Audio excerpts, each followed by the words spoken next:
എൻ്റെ അറിവനുസരിച്ച് ഈ ഒരു കെട്ടിടം തിരുവനന്തപുരം കോർപ്പറേഷൻ്റെ കെട്ടിടമാണ്. ഇതിൻ്റെ സോണൽ ഓഫീസും കൗൺസിലറിൻ്റെ ഓഫീസും പ്രവർത്തിക്കേണ്ട സ്ഥലമാണ്. ഈ സ്ഥലത്തിന് പൂർണ്ണ അവകാശമുള്ളത് തിരുവനന്തപുരം കോർപ്പറേഷനാണ്. അപ്പം ഇദ്ദേഹം ശ്രീ വി കെ പ്രശാന്ത് എൻ്റെ വളരെ അടുത്ത ഒരു സുഹൃത്താണ്. ഞാൻ പോലീസ് ഡിപ്പാർട്ട്മെൻറ്റിലും പ്രശാന്ത് മേയറായിട്ടിരുന്നപ്പോഴും തൊട്ടുള്ള പരിചയമാണ്.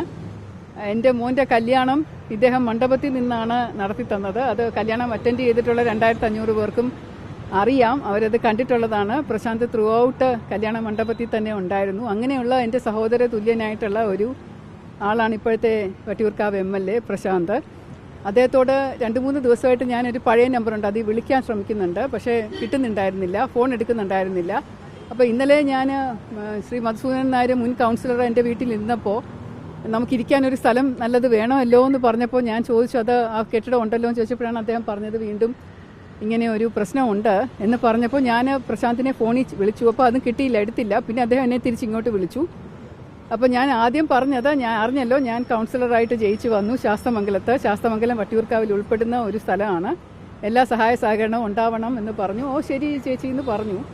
അതിനുശേഷം ഞാൻ പറഞ്ഞു എനിക്കൊരു റിക്വസ്റ്റ് ഉണ്ട്, എനിക്കിരിക്കാനൊരു സ്ഥലമില്ല, അപ്പോൾ ആ ഒരു ഓഫീസ് പ്രശാന്ത് ഒന്ന് മാറിത്തരാൻ പറ്റുമോ, അതൊന്ന് പരിഗണിക്കണേ, അതെൻ്റെ ഒരു റിക്വസ്റ്റ് ആണ് എന്ന് പറഞ്ഞു. അപ്പോൾ അദ്ദേഹം പറഞ്ഞു അത് ഇപ്രാവശ്യം ബുദ്ധിമുട്ടായിരിക്കും, ഇലക്ഷൻ കഴിയുന്നത് വരെ, അത് പത്രക്കാരോട് ഞാൻ എന്ത് പറയും എന്ന് ചോദിച്ചപ്പോൾ ഞാൻ പറഞ്ഞു മേയറുടെ ഒരു സ്ഥാനം ഇരുന്നപ്പോൾ അതിന് ശേഷം എടുത്ത ഒരു ഓഫീസാണെന്നാണ് ഞാൻ അറിയുന്നത്.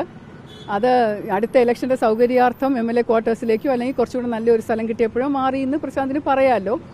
ഇതെനിക്ക് കിട്ടിയാൽ എനിക്ക് 5 വർഷത്തേക്ക് കൗൺസിലർ ആയിരിക്കേണ്ടതല്ലേ, എൻ്റെ ഓഫീസ് വർക്ക് ചെയ്യേണ്ടതല്ലേ, എനിക്കിവിടെ ജോലി ചെയ്യേണ്ടതല്ലേ, ഒരുപാട് പേർക്ക് ഇവിടെ ഇരിക്കേണ്ട സ്ഥലം അല്ലേ. അപ്പോൾ അതുകൊണ്ട് എനിക്ക് പരിമിതമായ സ്ഥലത്തിരുന്ന് ഓപ്പറേറ്റ് ചെയ്യാൻ പറ്റില്ല. അതുകൊണ്ട് എൻ്റെ ഒരു റിക്വസ്റ്റാണ്, ദയവ് ഇതൊന്ന് പരിഗണിക്കണം, പെട്ടെന്ന് വേണ്ട, പതുക്കെ മതി, പ്ലീസ് എൻ്റെ റിക്വസ്റ്റാണ്, ഒന്ന് പരിഗണിക്കണം എന്ന് പറഞ്ഞപ്പോൾ അദ്ദേഹമാണ് ഇങ്ങോട്ട് പറഞ്ഞത് അത് പറ്റില്ല, ഒഴിപ്പിക്കാമെങ്കിൽ ഒഴിപ്പിച്ചോ എന്ന് പറഞ്ഞു. ഞാൻ അതിന് ശേഷം അങ്ങനെ പറയല്ലേ പ്രശാന്ത്, ഞാനൊരു സഹോദരി ചേച്ചിയുടെ സ്ഥാനത്ത് നിന്ന് പറയുകയാണ്. മധു കേട്ടതാണ്, എൻ്റെ കൂടെ എൻ്റെ ഭർത്താവ് ഉണ്ടായിരുന്നു, വേണമെങ്കിൽ അദ്ദേഹത്തോടും ചോദിക്കാം. എൻ്റെ ഫോണിൽ റെക്കോർഡില്ല, ഞാൻ അങ്ങനെ ഒരു ക്രാഫ്റ്റിനെസ് എനിക്കില്ല, ഞാൻ ആരുടെയും ഫോൺ കോൾ റെക്കോർഡ് ചെയ്ത് വെക്കാറില്ല.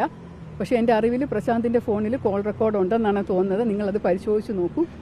എൻ്റെ യാചനാ സ്വരവും പ്രശാന്ത് ഇങ്ങോട്ട് സംസാരിച്ച സ്വരവും നിങ്ങൾക്ക് തന്നെ നേരിട്ട് കേൾക്കാം. എൻ്റെ അറിവിൽ ഇങ്ങനെ ഒരു കരാറുണ്ടെന്ന് എനിക്ക് തോന്നുന്നില്ല. ഇതൊരു അഗ്രിമെൻറ്റിൻ്റെ ബേസിസിൽ വാടക കൊടുക്കുന്നുണ്ട്. അപ്പം കോർപ്പറേഷൻ്റെ സ്ഥലമായതുകൊണ്ടാണല്ലോ വാടക കൊടുക്കുന്നത്, അദ്ദേഹത്തിൻ്റെ സ്ഥലമാണല്ലോ, അദ്ദേഹം വാടക കൊടുക്കേണ്ട ആവശ്യമില്ലല്ലോ. അപ്പോൾ കഴിഞ്ഞ കോർപ്പറേഷൻ ഭരണാധികാരികൾ ഇദ്ദേഹത്തിന് ഒരു സഹായം ചെയ്തു കൊടുത്തതെന്നാണ് ഞാൻ മനസ്സിലാക്കുന്നത്. അത് കോർപ്പറേഷൻ എനിക്ക് കൗൺസിലർക്ക് ഇരിക്കേണ്ട ഒരു സ്ഥലം വേണം എന്നൊരാഗ്രഹമുണ്ട്, കാരണം എനിക്കിവിടെ കൗൺസിലറായിട്ട് പ്രവർത്തിക്കണമല്ലോ. അപ്പോൾ അതുകൊണ്ട് ഒരു ഓഫീസും സെറ്റപ്പും മീറ്റിങ്ങിനുള്ള സ്ഥലവും ഒക്കെ വേണം എന്നുള്ളത് കൊണ്ട് അതിപ്പോൾ ഇല്ല. സൗകര്യം, ഒരു ചെറിയ മുറിയും ബാത്റൂം മുഴുവനും ക്യാബിനറ്റും ഫയലുകളും കൂട്ടിയിട്ടിരിക്കുകയാണ്, നിങ്ങൾ കണ്ടതാണല്ലോ. ഇനി കാണാനായിട്ട് ആരെങ്കിലും വരുന്നുണ്ടെങ്കിൽ അവർക്ക് ഇരിക്കാൻ പോലും സ്ഥലമില്ല.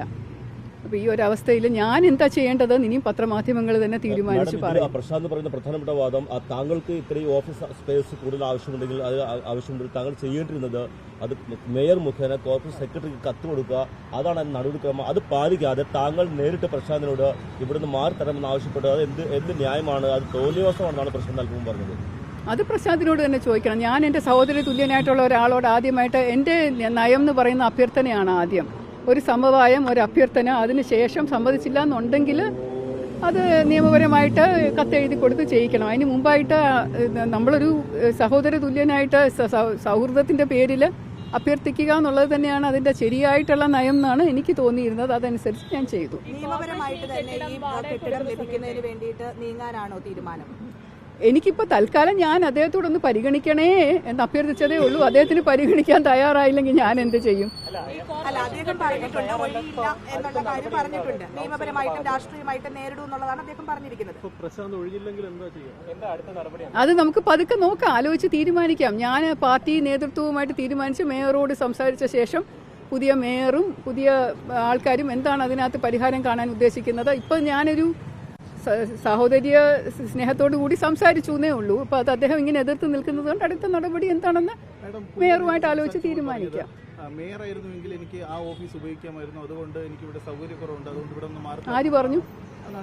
അത് അദ്ദേഹം ഒന്ന് പറയട്ടെ, കാണിക്കട്ടെ, കേൾപ്പിക്കട്ടെ. അദ്ദേഹം അങ്ങനെയാണ് പറഞ്ഞത്, അദ്ദേഹത്തിന്റെ അതിന്റെ ഓഡിയോ റെക്കോർഡ് ഉണ്ട്. അത് മുഴുവൻ ഓഡിയോ റെക്കോർഡിംഗ് നിങ്ങൾ കേൾക്കും എന്നാണ് ഞാൻ പറയുന്നത്.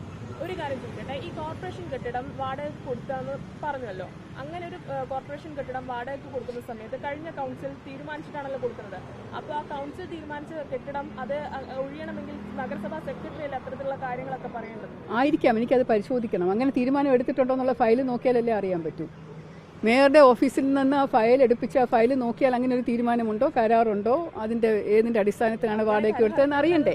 മാത്രമല്ല പ്രശാന്ത് പറയുന്നത് നിങ്ങൾ പ്രശാന്ത് പറയുന്നതിനോട് എനിക്ക് മറുപടി, MLAക്ക് മുകളിലല്ല വാർഡ് കൗൺസിലർ, MLAക്ക് മുകളിലല്ല വാർഡ് കൗൺസിലർ, MLAക്കാണ് കൂടുതൽ സ്പേസ് വേണ്ടത് എന്നാണ് അദ്ദേഹം പറയുന്നത്. അദ്ദേഹം പറയുന്നത് ന്യായം. MLAക്ക് ഒരുപാട് MLA ക്വാർട്ടേഴ്സ് തൊട്ടടുത്താണ്. അദ്ദേഹത്തിന് വിചാരിച്ചാൽ അദ്ദേഹത്തിന്റെ നിയോജക മണ്ഡലത്തിൽ എവിടെയും സ്ഥലം കിട്ടും. കൗൺസിലർക്ക് അങ്ങനെയല്ല. കൗൺസിലർക്ക് അലോട്ട് ചെയ്തിരിക്കുന്ന സ്പേസിലേ ഇരിക്കാൻ പറ്റുള്ളൂ. അത് തന്നെയാണ് ഞാൻ പറഞ്ഞത്. MLAക്ക് എവിടെ വേണമെങ്കിലും ഏരിയ കിട്ടും. MLA ക്വാർട്ടേഴ്സ് തൊട്ടടുത്തുണ്ട്. ഈ കൗൺസിലറിന്റെ ഓഫീസിൽ തന്നെ അദ്ദേഹത്തിന് ഇരിക്കണം എന്ന് പറഞ്ഞു കഴിഞ്ഞാലുള്ള ബുദ്ധിമുട്ട് ഞാൻ അദ്ദേഹത്തോട് നേരിട്ട് പറഞ്ഞു.